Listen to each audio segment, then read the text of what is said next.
The brass nameplate on my desk read Sophie Harrison, financial analyst, but it should have included family ATM in the job description.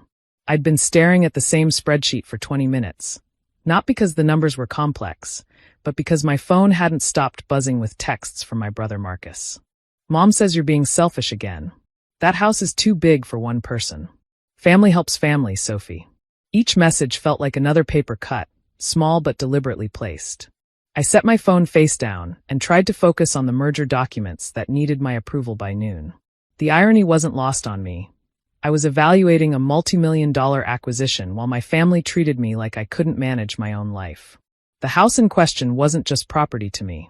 It was the two-story colonial where Grandma Ellen taught me to read balance sheets at her kitchen table, where she'd whispered, "Never let them know everything, Sophie. A woman's greatest power is in what she keeps private." She'd left it to me specifically, bypassing my parents and Marcus entirely. The will had been clear, notarized, and according to my mother, grossly unfair. That was 3 years ago. The demand started small. Just let Marcus store some things in the garage. Just let him use the address for mail. Just let him host a party there. Each just came with guilt wrapped in familiar manipulation. You have so much space, and Marcus is struggling with his business ventures. His business ventures. That was generous. Marcus had burned through 6 failed startups in 4 years, each funded by loans he'd never repaid, investors he'd charmed and disappointed, and most recently, our parents' retirement savings. His latest scheme involved cryptocurrency, or as he explained it to our mother, the future of money that Sophie's too old-fashioned to understand. At 35, I was apparently both too young to deserve my inheritance and too old to understand innovation. The contradiction would have been funny if it hadn't been so exhausting. My assistant knocked softly. "Ms. Harrison? The board meeting has been moved to 2 p.m. "Thank you, Janet." I smiled, grateful for the reprieve. I needed to handle the situation with Marcus before it escalated further. He'd been showing up at the house unannounced, bringing potential investors to tour his property, telling anyone who'd listen about his plans to renovate once he sorted out the paperwork. The drive to Patriot Bank and Trust took 15 minutes. I'd chosen this branch deliberately.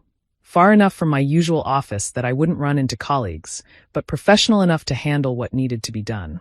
The November air bit through my coat as I walked through the parking lot, rehearsing what I'd say. That's when I saw them. Marcus's BMW, the one he couldn't afford but leased anyway, parked crooked across 2 spaces. Our mother's silver sedan beside it. My stomach tightened. They'd coordinated this ambush. Through the glass doors, I could see them at the teller window. Marcus gestured wildly while our mother clutched her purse, her lips pursed in that way that meant she was disappointed but not surprised by someone's behavior. Usually mine. I took a deep breath and pushed through the doors. "And I'm telling you, check again." Marcus's voice carried across the marble floors. "Sophie Harrison. The property on Elmwood Drive. I need to be added to the deed." The teller looked uncomfortable. "Sir, without Ms. Harrison present and without proper documentation." "She's my sister." He slammed his palm on the counter. Several customers turned to stare. "This is ridiculous. Get me your manager." "Marcus." My voice was steady despite my racing heart. "What are you doing here?" He spun around, his face flushed with anger and something else, desperation maybe. Up close, I could see the wrinkles in his usually pristine shirt, the shadow of stubble he'd normally never allow. Whatever financial hole he'd dug this time, it was deep. "Sophie." Perfect timing. His salesman's smile snapped into place. "We're just sorting out this misunderstanding about the house." "There's no misunderstanding." I moved past him to the teller. "I'm sorry for the disturbance. How can I help you today?" "Don't be dramatic," our mother interjected, stepping forward. "Marcus just needs some help with his new venture. The house would be perfect collateral." "Collateral?" The word came out sharper than intended. "For what?" Marcus's jaw tightened. "For my future. But you wouldn't understand that, would you? Sitting in your corporate tower, hoarding family resources while the rest of us struggle. I work for what I have. You got lucky." His voice rose. "Grandma playing favorites, giving you everything while I got nothing. She gave you $50,000 for your education," I reminded him quietly. "You spent it on. Give me your house, you owe me." My brother screamed in the bank lobby. "You're just a lonely spinster with no family of your own." The bank fell silent. Every eye turned to us. The security guard stepped forward, hand moving to his radio. I felt heat rise in my cheeks. Not from embarrassment, but from years of suppressed anger finally finding its target. "You owe me," he continued, his voice cracking. "For every Christmas I had to hear about perfect Sophie and her perfect grades. For every time Dad compared us. For existing in your shadow while you—" "Mr. Harrison?" The bank manager had emerged from his office. Richard Jeffries, according to his nameplate, was a man in his 50s with kind eyes and an air of unshakable professionalism. He approached our group with measured steps. "Is there a problem here?" His gaze moved between us before settling on me with a flash of recognition. "No problem," Marcus snapped. "Just a family discussion about property that belongs to—" "Mr. Harrison," the manager interrupted gently. "You're speaking to the majority shareholder." The words hung in the air like a judge's gavel. My brother's face went white. Mom dropped her purse, coins scattering across the marble floor with a series of hollow clinks. "I what?" Marcus's voice barely came out as a whisper. Mr. Jeffries maintained his professional composure, but I caught the slightest upturn of his lips. "Ms. Harrison owns 52% of Patriot Bank and Trust. She has been our majority shareholder for the past 18 months. He turned to me with genuine warmth. "We weren't expecting you today, Ms. Harrison. How may we assist you?" The teller who'd been dealing with Marcus looked like she might faint. My mother stood frozen, her mouth opening and closing without sound. But it was Marcus's expression that I'd remember forever. The moment when all his assumptions, all his superiority, all his entitlement crumbled like a sandcastle at high tide. That's impossible," he managed. "Sophie works. She's just an analyst." "I am an analyst," I confirmed quietly. "I analyze investments.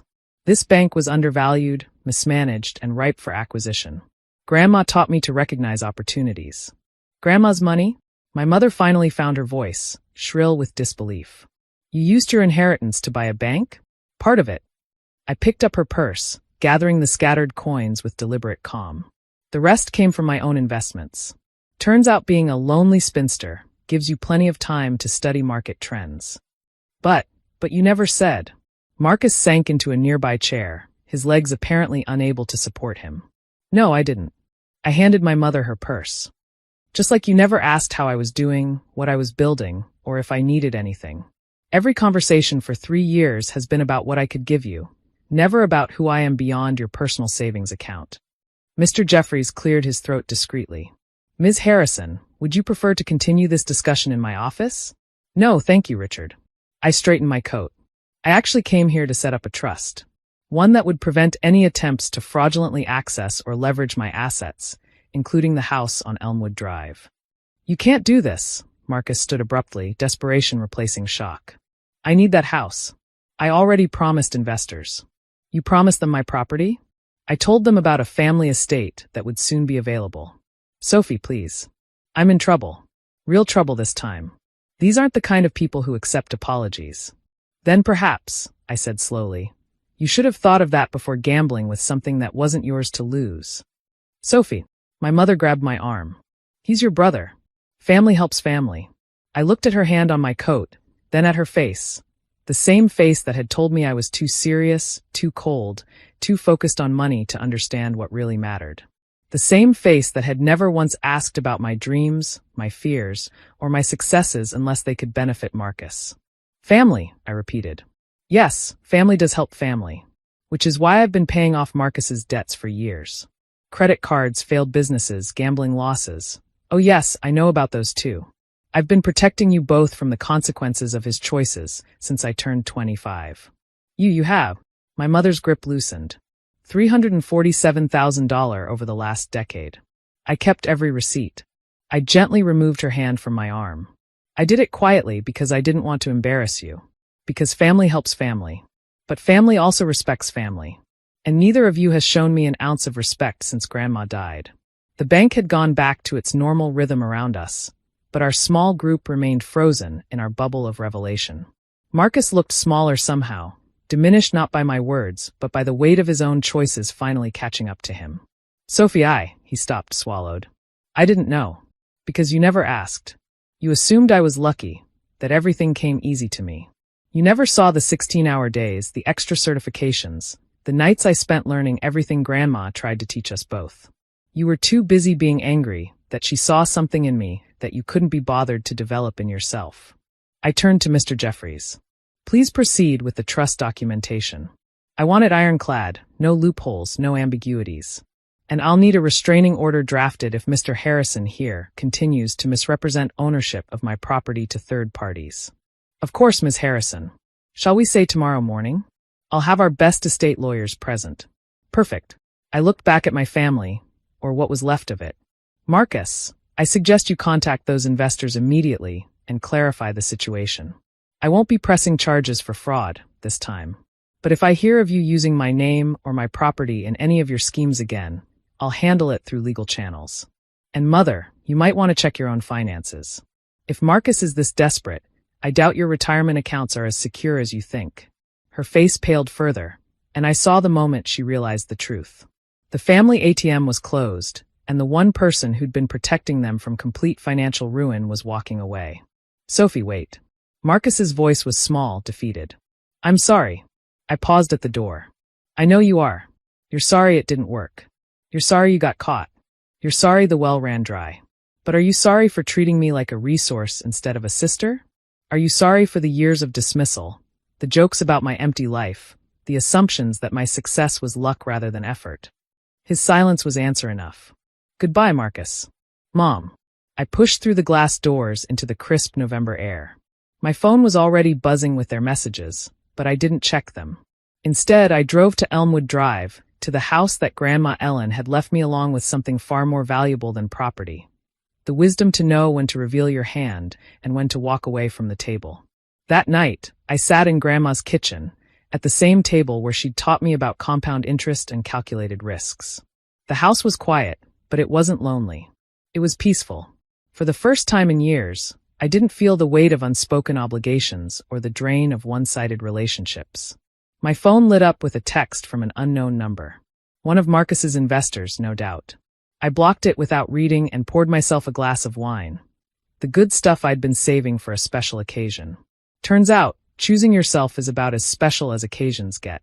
The next morning's news would carry a small item about a local businessman filing for bankruptcy, about investors left empty-handed.